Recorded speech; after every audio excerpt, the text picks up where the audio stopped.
Hello dear friends, तो मैं हूं आरती। संस्कृति आईएएस के यूट्यूब चैनल पे आप सभी का स्वागत है। मैं हाजिर हूं एक नए विषय को लेकर के। तो प्रयागराज में लगने वाला महाकुंभ लगातार जो है चर्चा का विषय बना हुआ है।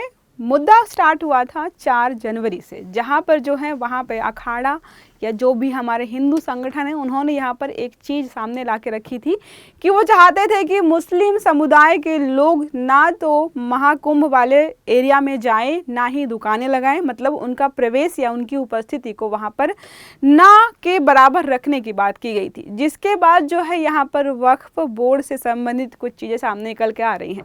तो एक मौलाना है, उन्होंने बोला है कि वक्फ बोर्ड की जो ज़मीन है उसी पर तो आप महाकुंभ लगा रहे हैं और सालों से महाकुंभ वहीं पर लग रहा है, लेकिन मुस्लिमों ने कभी भी इस पर जो है आपत्ति नहीं जताई है। तो अखाड़ा हो या कोई भी हिंदू धर्म से संबंधित जो बड़े बड़े संगठन या संत या महाराज हैं, उनको अपना दिल थोड़ा बड़ा करना चाहिए मुस्लिमों की तरह, जैसे हम जो है यहाँ पर कोई भी विवाद खड़ा नहीं कर रहे।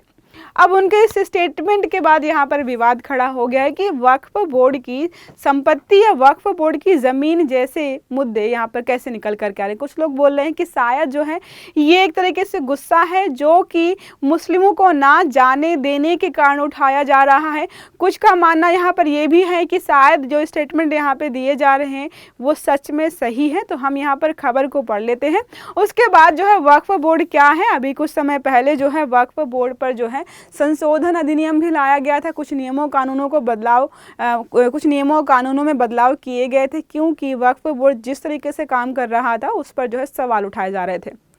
और वक्फ बोर्ड जिस तरीके से काम कर रहा था, सिर्फ वो जो है हिंदू या कोई और नहीं, मुस्लिम कम्युनिटी के बहुत सारे लोग वहाँ पर उससे परेशान होकर के वहाँ पर चीज़ें निकल कर आई थी। तो हम यहाँ पर सारे पहलुओं को समझने का प्रयास करेंगे कि मामला ये आखिरकार आ कहाँ से रहा। तो देखिए क्या लिखा है, वक्फ की ज़मीन पर लग रहा है महाकुंभ। AIMJ के अध्यक्ष जो है बरेलवी, मौलाना बरेलवी ने जो है यहाँ पर बहुत बड़ा स्टेटमेंट दिया है, जिसकी वजह से लगातार यहाँ पर विवाद हो रहे हैं। तो पहले हम पढ़े मुद्दा क्या है। तो क्या लिखा, ऑल इंडिया मुस्लिम जमात AIMJ के राष्ट्रीय अध्यक्ष मौलाना साहबुद्दीन रजवी बरेलवी ने यहाँ पर बड़ा बयान दिया है, जिस पर उन्होंने बोला है कि करीब 54 बीघा जमीन जिस पर महाकुंभ आयोजित हो रहा है, टेंट लगाए जा रहे हैं, खरंजे बिछाए जा रहे हैं, उस पर जो है 54 बीघा जमीन ऐसी है जो कि वक्फ बोर्ड की है और हमने आज तक कभी आपत्ति नहीं जताई है। बोले मुसलमानों ने जो है बड़ा दिल दिखाते हुए जो है यहाँ पर कभी आपत्ति नहीं जताई है।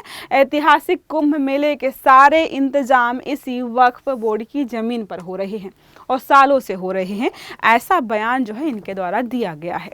अभी इस बयान की पुष्टि नहीं हुई है, फिलहाल चीज़ें लगातार जो है चर्चा में चल ही रही हैं। अब बात करें कि कुछ और भी चीज़ों की, तो अलानिया तौर पर जो है ज़मीन के बहुत सारे हिस्से पर जो सामियाना तंबू आदि लगाया गया है वो वक्फ की ज़मीन है, वहाँ के मुसलमानों की ज़मीन है। दरिया दिली देखिए, मुसलमानों की कभी भी इस बात पर आपत्ति नहीं जताई है। जबकि अभी हमें पता है 4 जनवरी को जो है एक मीटिंग हुई और उसमें क्या हुआ, अखाड़ा परिषद जो है वो चाहते थे कि मुसलमान जो भी मुस्लिम लोग हैं वो वहाँ पर प्रवेश ना करें, साथ में ना ही वहाँ पर दुकानें लगाएं।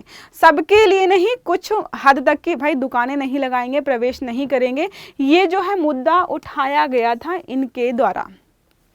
ये मुद्दा इसलिए उठाया गया था, वो चाहते थे कि हिंदू धर्म की भावनाओं को आहत ना किया जाए। साथ में जो है कुछ सिक्योरिटी रीजंस की वजह से जो है यहाँ पर ऐसी मांगें की गई थी। लेकिन अगर हम देखें हमारे संवैधानिक प्रावधानों के तहत, तो ऐसी मांग उठाना किसी जगह पर जो कि सरकार की जगह है, सरकार के द्वारा आयोजन हो रहा है, वहाँ पर किसी धर्म विशेष के लोगों को जाने से मना करना बहुत सारे संवैधानिक प्रावधानों का उल्लंघन है। पहला हमारा आर्टिकल 14 जो कि आपको समानता का अधिकार देता है। आर्टिकल 21 का बड़े तौर पर यहाँ पे खंडन होगा अगर ऐसे नियम कानून लागू होते हैं। साथ में जो है बहुत सारे अन्य प्रावधानों का भी यहाँ पे खंडन होगा। तो हमारे जो संविधान में जो है मूल अधिकार दिए गए हैं, बहुत सारे लोगों ने बोला कि अगर ऐसे जो है नियम कानून राज्य सरकार सच में लागू कर देती है प्रयागराज वाले महाकुंभ परिवेश में, तो बहुत सारे लोगों के अधिकार यहाँ पर खंडित होंगे या उनका हनन होगा। तो अभी जो है इस पर जो ऑफिशियल कोई स्टेटमेंट राज्य सरकार के द्वारा या अखाड़ा परिषद के द्वारा जो भी बयान दिए गए लागू नहीं हुए हैं, लेकिन उनके ऐसे बयान ऐलान के बाद जो है यहाँ पर मौलवी जो है मौलवी जो है वो नाराज हो गए और उन्होंने जो है इतने बड़े स्टेटमेंट यहाँ पर दे दिए हैं। अब बात करें तो 4 नवंबर को प्रयागराज में भारतीय अखाड़ा काउंसिल की बैठक हुई। इस बैठक में प्रपोजल दिया उन्होंने कि महाकुंभ मेले में सिर्फ सनातनियों की ही एंट्री हो, क्योंकि हिंदू धर्म से संबंधित है ये। मेले को गलत लोगों से, खासकर जो उन्होंने बोला मुस्लिम समुदाय के लोग जो कि वहाँ पर मुखौटा लगाते हैं कि वो जो है वहाँ पर सिर्फ और सिर्फ दुकानें लगा रहे हैं या फिर जो है घूमने आए हैं और वहाँ पर क्या कर रहे हैं, चीज़ों को ख़राब कर रहे हैं। साथ में क्या लिखा, उन पर वक्त रहते मेला के एडमिनिस्ट्रेशन और सरकार को चौकन्ना रहना होगा। इसके बाद से महाकुंभ में मुसलमानों की एंट्री को लेकर विवाद जारी हो गया। अब सवाल ये उठ रहा है कि क्या कभी इससे पहले ऐसा कोई वाक़या हुआ है? नहीं, सालों से जो है महाकुंभ लग रहा है वहाँ पर, और वहाँ पर जो है लोग चाहे हिंदू हो मुस्लिम हो वो सारे जाते आए हैं। कुछ लोगों ने यहाँ पर ये कहा कि जो है मुस्लिमों के लिए मात्र और मात्र महाकुंभ जो है एक पिकनिक स्पॉट है, जबकि हिंदू धर्म के लिए बहुत पवित्र दिन है। वो 12 साल वेट करते हैं, तब जाकर ऐसी घटनाएं होती हैं या ऐसी चीज़ें आयोजित होती हैं, उसमें जो है हिंदू धर्म के लोग बड़ी मात्रा में जाते हैं। इसलिए जो है दोनों के द्वारा यहाँ पर जो है वाद विवाद लगातार चल रहा है। अब बात करें यहाँ पर वक्फ की ज़मीन क्या होती है। वक्फ बोर्ड की ज़मीन जो होती है पहले बहुत विवादित थी। इनके द्वारा ये था कि मतलब ऐसा था कि वक्फ बोर्ड ने किसी ज़मीन को देखा खाली पड़ी है, जो भी है होता था कि नज़र पड़ी और ज़मीन वक्फ बोर्ड की। और इसमें एक प्रावधान ये भी था कि अगर कोई ज़मीन वक्फ की हो जाए तो वो वापस नहीं ले सकते हैं, क्योंकि उनका स्टेटमेंट ये है कि वक्फ की ज़मीन मतलब जो है वो ज़मीन अल्लाह को दे दी गई। अब अल्लाह को कोई ज़मीन दे दी गई है, हम उससे वापस नहीं ले पाएंगे।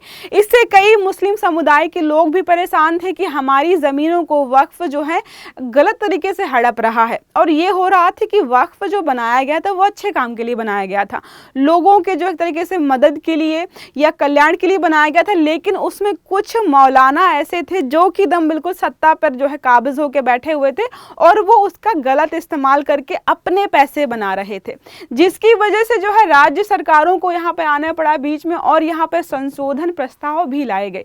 तो संशोधन को हम बाद में देखेंगे कि क्या क्या नए प्रावधान ऐड किए गए हैं। पहले अगर हम बात करेंगे वक्फ की ज़मीन के अंतर्गत कौन कौन सी ज़मीनें आती हैं। वक्फ संपत्तियां वह संपत्तियां होती हैं जो मुसलमानों द्वारा धार्मिक या चैरिटेबल उद्देश्यों के लिए दान की जाती है। पहला शब्द यहाँ पर लिखा है दान की जाती हैं। लेकिन वक्फ बोर्ड क्या कर रहा था, जबरदस्ती कई ज़मीनों को ले रहा था, खासकर विधवा महिलाओं से। कोई महिला है, विधवा है, उसको पति की संपत्ति अगर कुछ मिली है या कुछ उसके पास कुछ भी संपत्ति है, उसको वो लोग जो है अवैध रूप से अपने अंतर्गत रख रहे थे, जो कि गलत था। इसमें जो है कृषि भूमि भी आती है, इमारतें भी आती हैं, मस्जिदें, मदरसे, दरगाह, कब्रिस्तान, स्कूल, दुकानें और विभिन्न सामाजिक संस्थाएं शामिल हैं। इसमें जो है कोई भी जगह आ सकती है। साथ में देखिए लिखा है भारत में हर राज्य में एक वक्फ बोर्ड होता है जो इन संपत्तियों के जो है प्रबंधन का काम करता है। तो हर राज्य में बनाया गया है। वक्फ बोर्ड जमीन के मामले में अब यहाँ पर रिपोर्ट जब सामने निकल के आई तो देखा गया कि रेलवे और कैथोलिक चर्च के बाद तीसरे स्थान पर सबसे ज़्यादा ज़मीनें अगर किसी के पास है तो वक्फ बोर्ड के पास है, जो कि अपने आप में बहुत चौंकाने वाला था। और यहाँ पे चल संपत्ति, अचल संपत्ति और जो है डिजिटल जो साक्ष्य वगैरह मिले हैं संपत्तियों के, सबसे ज़्यादा उत्तर प्रदेश में है। तो सबसे ज़्यादा वक्फ बोर्ड की ज़मीन अगर पूछी जाए कि किस राज्य में देखने को मिलेगी तो उत्तर प्रदेश राज्य में सबसे ज़्यादा है। आंकड़े के मुताबिक वक्फ बोर्ड के पास 8 लाख एकड़ से ज़्यादा ज़मीन है।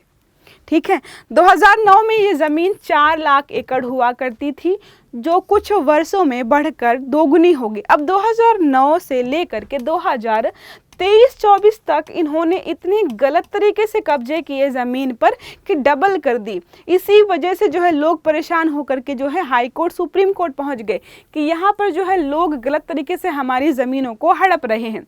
इन ज़मीनों में ज़्यादातर मस्जिद, मदरसा और कब्रगाह हैं। दिसंबर 2022 तक वक्फ बोर्ड के पास कुल 8,65,644 अचल संपत्तियां थीं। ये सारी हैं अचल संपत्तियां। मैंने आपको बोला अचल संपत्तियां भी बहुत सारी उनके पास हैं।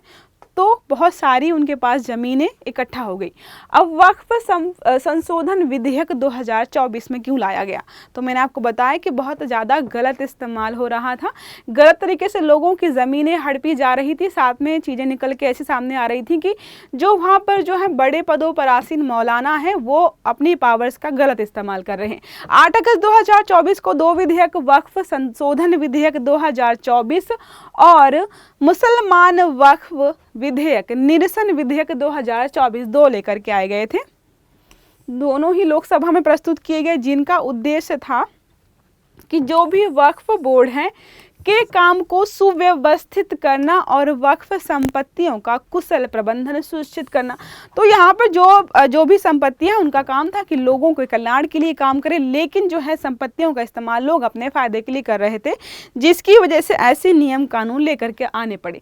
तो वक्फ संशोधन विधेयक 2024 का उद्देश्य अगर बात करें तो 1995 में संशोधन करना है, ताकि वक्फ संपत्तियों के विनियमन और प्रबंधन में आने वाली समस्याओं और चुनौतियों का समाधान हम कर पाएं। इसका उद्देश्य क्या है? पिछले अधिनियम की कमियों को दूर किया जा सके। यहाँ पर नाम भी बदला गया है। वक्फ की परिभाषाओं को अद्यतन करने, पंजीकरण प्रक्रिया में सुधार करने और वक्फ रिकॉर्ड के प्रबंधन में प्रौद्योगिकी की भूमिका बढ़ाने जैसे बदलाव किए गए हैं। तो यहाँ पर जो है कुछ नए अधिकारियों की नियुक्ति भी की गई है, ताकि जो भी चीज़ें चल रही हैं उनका सही तरीके से एक तरीके से आकलन किया जा सके। और अगर कोई संपत्ति वक्फ बोर्ड के तहत जो है शामिल हो रही है तो उसका पंजीकरण जो किया जा रहा है वो सच में सही तरीके से किया जा रहा है कि नहीं किया जा रहा है। और अभी भी जो है ये पुराने तरीके से ही चीज़ों को लेकर चल रहे थे, तो नई नई तकनीकियां हमारी जो है प्रौद्योगिकियां हैं उनको भी यहाँ पर शामिल करने की बात की गई। दूसरा हमारा था मुसलमान वक्फ विधेयक 2024 का प्राथमिक उद्देश्य था मुसलमान वक्फ अधिनियम 1923 को निरस्त करना। पहला हमने पढ़ा 1995 में जो विधेयक आया था उसमें कुछ सुधार करना था। दूसरे का लक्ष्य था कि 1923 में जो भी हमारा ये जो भी अधिनियम था उसको हम निरस्त करेंगे, जो औपनिवेशिक युग का है, मतलब पुराने टाइम का है जब अंग्रेज शासन करते थे। आधुनिक भारत में वक्फ संपत्तियों के प्रबंधन के लिए पुराना और अपर्याप्त हो गया था, जो कि अपने आप में बहुत पुराना कानून था। निरसन का उद्देश्य है वक्फ अधिनियम 1995 के तहत वक्फ संपत्तियों के प्रशासन और प्रबंधन में एक रूपता हो, पारदर्शिता हो, जवाबदेही भी सुनिश्चित किया जा सके। इस प्रकार इस निरर्थक कानून के निरंतर अस्तित्व के कारण होने वाली विसंगतियों और अस्पष्टताओं को यहाँ पर समाप्त किया जा सके, इसलिए यहाँ पर लाया गया वक्फ संशोधन विधेयक 2024, ताकि जितनी भी समस्याएं हैं उन सबको हम यहाँ पर खत्म कर पाए। अब कुछ प्रश्न हमारे हैं इसी से संबंधित। तो देखिए प्रश्न क्या पूछ रहा है, क्या वक्फ संपत्तियां रद्द की जा सकती हैं? जैसा मैंने आपको पहले बताया कि इनके द्वारा स्टेटमेंट दिया गया कि नहीं की जा सकती हैं, क्योंकि अगर एक बार संपत्ति आपने वक्फ के तहत जो है पंजीकृत करा दी, इसका मतलब वो संपत्ति गई अल्लाह के पास, और अल्लाह के पास संपत्ति जाने के बाद आप वापस नहीं ले सकते हो। ये जो है इसके तहत नियम कानून बनाए गए। देखिए नहीं, क्योंकि वक्फ के मामले में संपत्ति का स्वामित्व वक्फ से अल्लाह को हस्तांतरित हो जाता है और संपत्ति को अल्लाह से वापस नहीं लिया जा सकता है। इसलिए एक बार जब कोई संपत्ति इसकी हो जाती है तो वो अपरिवर्तित हो जाती है, आप उसको जो है अपने पास वापस नहीं ले जा सकते हो। 1850 के दशक से वक्फ संपत्तियों के रूप में दावा किया जाता रहा है। इसी तरह सूरत नगर निगम इमारत, कुछ मुद्दे बहुत चर्चा में रहे जिन पर जो है वक्फ बोर्ड ने दावा किया कि हमारे हैं। सूरत नगर निगम की इमारत मुगल काल में हज के दौरान सराय के रूप में ऐतिहासिक उपयोग के कारण दावा किया गया था। और भी बहुत सारे हैं, आप अगर सर्च करेंगे तो बहुत सारी बड़ी बड़ी इमारतें हैं जिन पर जो है वक्फ का दावा है कि ये ज़मीनें जो है हमारी हैं और हमें ये मिलनी चाहिए। दूसरा अगर प्रश्न कभी पूछे कि क्या वक्फ बोर्ड पूरे जितने भी मुस्लिम कंट्रीज हैं क्या सब जगह है, तो नहीं, कुछ कुछ देशों में मुस्लिम आबादी होने के बावजूद भी ऐसे नियम कानून नहीं हैं। और जो है अंग्रेज जो थे वो वक्फ अधिनियम या वक्फ बोर्ड की आलोचना भी करते थे। वो बोलते थे कि ये गलत है, ऐसे जो आपने बनाए हैं वो चीज़ें ठीक नहीं है। देखिए बात करें, क्या सभी इस्लामिक देशों में वक्फ की संपत्तियां होती हैं तो नहीं, बहुत सारे ऐसे देश हैं जहां पर नहीं है, जैसे तुर्की हो गया, लीबिया हो गया, मिस्र, Sudan, Lebanon, Syria, Jordan, Tunisia, Iraq जैसे इस्लामिक देशों में नहीं है। हालांकि भारत में ना केवल वक्फ बोर्ड सबसे शहरी भूस्वामी है, बल्कि उनके पास कानूनी रूप से उनकी सुरक्षा करने वाला एक अधिनियम भी है। तो भारत में क्या है, उनके पास स्वामित्व तो है ही ज़मीनों का, साथ में जो है उनके पास कानूनी अधिकार भी है, जिसकी वजह से आप जो है छीन नहीं सकते हो। अब ये कानूनी अधिकार किस प्रधानमंत्री ने और कौन से सन में दिया था, जिसकी वजह से जो है वक्फ संपत्तियां जो हैं आप दोबारा छीन नहीं सकते हो और वक्फ बोर्ड दावा करता है। तो ये प्रश्न आपके लिए है कि कौन से प्रधानमंत्री के कार्यकाल में वक्फ बोर्ड की स्थापना की गई थी और किस उद्देश्य को लेकर के की गई थी, इसका आंसर जो है आपको कमेंट बॉक्स में देना है। तो ये रहा हमारा आज का आर्टिकल, जिसको हमने बहुत अच्छे से कवर किया है। आई होप आपको समझ में आया होगा। तो क्लास अच्छी लगी है तो लाइक करिएगा, चैनल को सब्सक्राइब करिएगा, बेल आइकन जरूर दबाइएगा ताकि सारे आर्टिकल्स आपको समय से मिलते रहें। अच्छे से पढ़िएगा। Have a good day. Thank you.